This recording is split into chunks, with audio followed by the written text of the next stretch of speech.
Anda adalah ciptaan Allah, diciptakan di dalam Yesus Kristus untuk melakukan pekerjaan baik yang dipersiapkan Allah sebelumnya. Ia mau supaya Anda hidup di dalamnya. Dengar ini. Roma 12 ayat 1. Tuhan mau kita semua melakukan kehendak-Nya. Karena itu saudara-saudara, demi kemurahan Allah, aku menasihatkan kamu, supaya kamu mempersembahkan tubuhmu sebagai persembahan yang hidup, yang kudus dan yang berkenan kepada Allah. Itu adalah ibadahmu yang sejati. Janganlah kamu menjadi serupa dengan dunia ini, tetapi berubahlah oleh pembaruan budimu, sehingga kamu dapat membedakan manakah kehendak Allah, apa yang baik, yang berkenan kepada Allah, dan yang sempurna. Hey, Tuhan mau kita, harus ada perubahan, pembaruan budimu. Jangan serupa dengan dunia, jangan berpikir seperti dunia pikir. No, tapi harus ada perubahan. Berubahlah oleh pembaruan budimu, sehingga kamu dapat membedakan manakan kehendak Tuhan, bisa mengetahui kehendak Tuhan. Apa yang baik? Oh, itu baik. Bisa itu baik untuk lakukan, atau itu baik bagimu. Yang berkenan kepada Allah, apa yang berkenan, apa yang Tuhan suka, dan yang sempurna. Kita bisa mengetahui kehendak Tuhan dengan sempurna. Kalau saya menulis surat kepada Anda, saya tulis, ketemu saya dan saya sebutkan kota di Indonesia.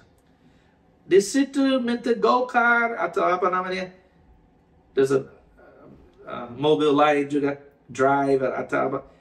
Ketemu di sini, di tempat ini, gedung ini. Kemudian saya ada instruksi setelah itu. Dan pergi ke sini, ke sini, ke sini. Tapi Anda hanya membaca, oh ya pergi ke kota dan pergi ke satu tempat. Dan Anda tidak membaca selanjutnya, Anda tidak akan ketemu saya. Kalau ayat ini, Tuhan mau Anda jangan serupa dengan dunia. Harus ada pembaruan budimu, harus memperbarui akal budimu. Jangan berpikir seperti dunia pikir. Memperbarui akal budimu sesuai firman Tuhan. Supaya Anda bisa tahu kehendak Tuhan, apa yang baik. Itu baik untuk lakukan, itu baik. Oh, itu berkenan kepada Allah, itu Tuhan izinkan, itu oke. Tapi ada yang sempurna. Itu ada kehendak Tuhan, itu sempurna, itu betul-betul, itu sempurna, itu persis kehendak Allah untuk Anda. Harus ada pembaruan, memperbarui akal budi kita, supaya kita bisa mengetahui kehendak Tuhan. Ada level, ada yang baik, ada yang berkenan kepada Allah, ada yang sempurna. Kita bisa tahu persis kehendak Allah yang sempurna. Amin. Harus ada pembaruan. Amin. Kita akan mengalami transformasi. Kita memperbarui akal budi kita. Kita akan mengalami transformasi. Kemudian kita akan tahu, apa yang baik, yang berkenan kepada Allah, dan yang sempurna. Amin, saudara. Kemudian, seperti saya bilang, kalau saya menulis surat, ketemu saya di kota ini. Anda ke situ, tapi Anda tidak membaca instruksi berikutnya, Anda tidak akan ketemu saya. Amin. Nah, kita sudah lihat ayat 1 dan 2, kita terus membaca sampai ayat 8. Ini mengenai kehendak Tuhan. Berdasar kasih karunia yang dianugerahkan kepadaku, aku berkata kepada setiap orang di antara kamu, janganlah kamu memikirkan hal-hal yang lebih tinggi daripada yang patut kamu pikirkan. Tetapi hendaklah kamu berpikir begitu rupa, sehingga kamu menguasai diri menurut ukuran iman yang dikaruniakan Allah kepada kamu masing-masing. Kita semua, Tuhan sudah mengaruniakan ukuran iman. Amin. Itu pemberian Allah. Tuhan sudah memberikan ukuran iman. Itulah pemberian Allah untuk kita semua. Apa artinya? Terus baca. 4. Sebab sama seperti pada satu tubuh kita mempunyai banyak anggota. Tubuh ada banyak anggota. Jari, tangan, ada banyak anggota di satu tubuh ya. Apa lagi? Sebab sama seperti pada satu tubuh kita mempunyai banyak anggota. Tapi tidak semua anggota itu mempunyai tugas yang sama. Look, ada mata dia bisa melihat, telinga bisa dengar. Ada banyak anggota di tubuh, tidak semuanya mempunyai fungsi yang sama. Amin. Tidak semuanya mempunyai tugas yang sama. Sama, lihatlah, untuk tubuh Kristus. 5. Demikian juga kita walaupun banyak, adalah satu tubuh di dalam Kristus. Tapi kita masing-masing adalah anggota yang seorang terhadap yang lain. Jadi kita semua anggota, kita semua berbeda. Amin. Kita semua anggota Tuhan, satu tubuh, anggota banyak. Juga tugas kita masing-masing berbeda. 6. Demikian kita mempunyai karunia yang berlain-lainan. Menurut kasih karunia yang dianugerahkan kepada kita. Jika karunia itu adalah untuk bernubuat, baiklah kita melakukannya sesuai dengan iman kita. Jadi, kita semua ada fungsi, ada karunia berbeda, berlain-lainan. Ada orang ada karunia bernubuat, tapi dia harus bernubuat dengan iman, sesuai dengan iman dia. Tidak semua orang di level yang sama. Kita semua tidak mempunyai karunia yang sama. Amin. Seorang nabi bisa bernubuat lebih dalam. Amin. Dia mungkin itu satu karunia, ukuran iman, karunia diberikan Tuhan kepada dia. Kemudian dia terus, amin, mengalir dengan Tuhan, dan itu meningkat menurut iman dia. Karena dia sudah memperbarui akal budi dia, menurut dia sudah mengerti. Semakin dia mengerti, memperbarui akal budinya, semakin dia mengerti karunia yang diberikan Tuhan kepadanya. Dia berkembang dalam karunia itu, imannya akan bertumbuh. Jika karunia untuk melayani, baiklah kita melayani. Ada orang, contohnya ada orang sapu-sapu di gereja. Saya dengar cerita lalu, ada pendeta mempunyai gereja yang paling besar di dunia. Beratusan ribu kalau saya nggak salah. Saya lupa berapa banyak. Pada suatu hari dalam impian atau penglihatan, Tuhan menunjukkan seorang ibu yang tua yang berada di gereja dia. Tuhan berkata, gereja kamu besar karena ibu itu. Dan dia tua, dia sapu-sapu, saudara. Kenapa? Karena dia sapu, dia dapat gereja yang paling besar? Tidak. Ibu itu sering mendoakan gembala itu. Dan gereja ini menjadi besar. Dia ada karunia untuk melayani. Saudara, banyak pendeta. Saya kenal ada satu pendeta, dia punya gereja besar sekali. Saya kenal temannya. Temannya tidak membesarkan ini, tapi saya tahu dari dulu waktu gereja dia nggak besar, dia mendoakan teman ini. Amin. Amin, saudara. Yang mendoakan saya, terima kasih. Berdoa terus. Amin. Ini permulaan untuk studio yang baru. Kita berharap yang menerima kabar tetap mendukung dalam nama Yesus Kristus. Tuhan berbicara kepada Anda. Amin. Haleluya. Jadi, ada yang karunia untuk melayani. Baiklah kita melayani. Jika karunia untuk mengajar, baiklah ia mengajar. Oke. So, melayani. Kita melayani. Anda tidak tahu harus berdoa dengan gereja. Amin. Berdoa. Berdoa. Amin. Saudara, berdoa. Itu bagus. Bantu gereja. Dan yang ada karunia mengajar dengan baik-baik. Yakobus 3 ayat 1. Saudara-saudaraku, janganlah banyak orang di antara kamu mau menjadi guru. Sebab kita tahu bahwa sebagai guru kita akan dihakimi menurut ukuran yang lebih berat. Kamu harus tahu bahwa apa yang Anda mengajar itu benar. Jadi terus belajar, jangan langsung mau mengajar. Tuhan mau saya baca ini 2 kali. 3 kali, 2 kali. Saudara-saudaraku, janganlah banyak orang di antara kamu mau menjadi guru. Sebab kita tahu bahwa sebagai guru, kita akan dihakimi menurut ukuran yang lebih berat. Sebab kita semua bersalah dalam banyak hal. Barang siapa tidak bersalah dalam perkataannya, ia adalah orang sempurna yang dapat juga mengendalikan seluruh tubuhnya. Dan ayat satu lagi, Yakobus 3. Ada yang punya karunia mengajar, tapi jangan banyak orang di antara kamu mau menjadi pengajar. Saudara-saudaraku, janganlah banyak orang di antara kamu mau menjadi guru atau pengajar. Sebab kita tahu bahwa sebagai guru atau pengajar, kita akan dihakimi menurut ukuran yang lebih berat. Jadi kita harus tahu apa yang kita mengajar, kita harus tahu itu betul atau bagaimana. Amin. Amin. Roma 12 lagi.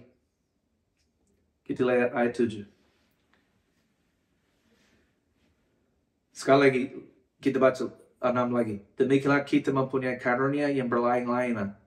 Menurut kasih karunia yang dianugerahkan kepada kita. Jika karunia itu adalah untuk bernubuat, baiklah kita melakukannya dengan sesuai dengan iman kita. Jika karunia untuk melayani, baiklah kita melayani. Jika karunia untuk mengajar, baiklah kita mengajar. Tapi jangan banyak di antara kamu mau menjadi pengajar, guru. Sebab kita akan dihakimi menurut ukuran yang lebih berat. Jika karunia untuk menasihati, baiklah kita menasihati. Ada orang punya karunia untuk memberikan nasihat. Siapa yang membagi-bagikan sesuatu, ada orang punya karunia memberi. Amin. Nah, kalau orang suka memberi, kasih uang atau apa, jangan menghakimi, jangan kita lihat lagi. Kita lihat. Ayat 3 lagi. Jadi ayat 3 lagi. Berdasarkan kasih karunia yang dianugerahkan kepadaku, aku berkata kepada setiap orang di antara kamu, janganlah kamu memikirkan hal-hal yang lebih tinggi daripada yang patut kamu pikirkan. Tapi hendaklah kamu berpikir begitu rupa, sehingga kamu menguasai dirimu menurut ukuran iman yang dikaruniakan Allah kepada kamu masing-masing. Jangan berpikir terlalu tinggi. Anda punya karunia untuk melayani. Wah, saya sapu, saya bantu gereja, kamu tidak. Dia nggak punya karunia di situ. Orang yang suka memberi. Saya memberi, kenapa kamu tidak memberi? Kita semua memberi, tapi ada orang punya karunia untuk memberi. Amin. Contohnya, kelar masalah, contohnya ada sesuatu, ada alat di gereja jatuh, rusak. Orang yang suka memberi, saya kasih uang, kita beli yang baru. Yang punya karunia melayani, dia sudah siap ambil sapu-sapu, angkat. Waktu itu jatuh, rusak, dia mau angkat, dia mau bereskan, bikin bersih. Yang bersihkan, kenapa kamu tidak? Dia nggak punya karunia di situ. Kita berbicara orang yang rohani, bukan yang malas. Ya. Orang punya lihat. Siapa yang membagi-bagikan sesuatu, hendaklah ia melakukannya dengan hati yang ikhlas. Siapa yang memberi pimpinan, hendaklah ia melakukannya dengan rajin. Siapa yang menunjukkan kemurahan, hendaklah ia melakukannya dengan sukacita. Sesuatu jatuh di gereja sudah rusak. Siapa? Ambil sesuatu bersihkan. Dia ada karunia memimpin. Nah, kalau ada karunia memimpin, bagus. Dia juga belajar dulu di bawah orang. Supaya dia belajar bagaimana tunduk. Supaya dia juga tahu bagaimana sifat pemimpin harus bersifat bagaimana. Ada pemimpin kadang dulu dia, waduh kasar luar biasa. Kemudian saya berusaha, saya nggak selalu, kita semua bertumbuh ya. Saya nggak bilang saya nggak pernah salah, no. Tapi saya ingat dulu, kalau pemimpin, contohnya orang keras, kalau Anda di bawah pemimpin, Anda harus tunduk ya. Asal dia nggak minta Anda bunuh orang atau sesuatu yang tidak baik. Mengerti? Jadi kita mengerti ada keseimbangan. Kita tidak melakukan hal yang like pembunuhan apa yang di luar firman ya. Tapi kalau kita di bawah gereja lokal, contohnya ini bukan karena ini gembala sekarang, ini pengajar. Amen. Juga boleh berkata ya kenabian ada. Tapi kita berkata begini. Ya, bagus kalau Anda ada karunia memimpin, Anda di bawah orang dulu. Belajar bagaimana Anda lagi melakukan sesuatu dengan hati yang baik dan pemimpin datang, kenapa begini? Dan Anda berusaha melakukan yang baik. Nah, Anda belajar, Anda tunduk dulu, belajar di bawah orang dulu. Supaya waktu Anda menjadi pemimpin, Anda tahu, mungkin orang ini, mungkin tugasnya tidak bagus, tapi hatinya dia punya niat yang baik. Ya, Tuhan Yesus dia, firman Tuhan berkata kepada kesalahan. Tunggu, saya akan membaca ayat ini. Galatia 6 ayat 1. Saudara-saudara, Galatia ayat pasal 6 ayat 1. Saudara-saudara, kalaupun seorang kedapatan melakukan suatu pelanggaran, kalau ada orang melakukan pelanggaran, maka kamu yang rohani harus memimpin orang itu ke jalan yang benar. Dalam roh lemah lembut. Sambil menjaga dirimu sendiri. Supaya kamu juga jangan kena pencobaan. Yang rohani harus memimpin. Kalau ada pelanggaran, di mana orang yang rohani? Yang rohani harus memimpin orang itu dalam roh lemah lembut. Harus memimpin orang itu ke jalan yang benar dalam roh lemah lembut. Sambil menjaga dirimu sendiri. Supaya kamu juga jangan kena pencobaan. Roh lemah lembut. Memimpin orang ke jalan yang benar dalam roh lemah lembut. Saudara, kita semua ada karunia masing-masing. Ada ukuran iman, ada pemberian dari Allah. Kita semua ada banyak anggota di tubuh Kristus. Seperti tubuh kita ada banyak anggota. Mata bisa melihat, telinga dengar. Jadi fungsinya tidak sama.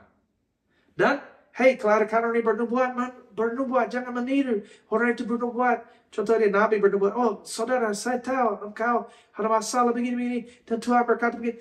Dan Anda, kita semua bisa bernubuat yang penuh Roh Kudus. Untuk menasihati, membangun, menghibur.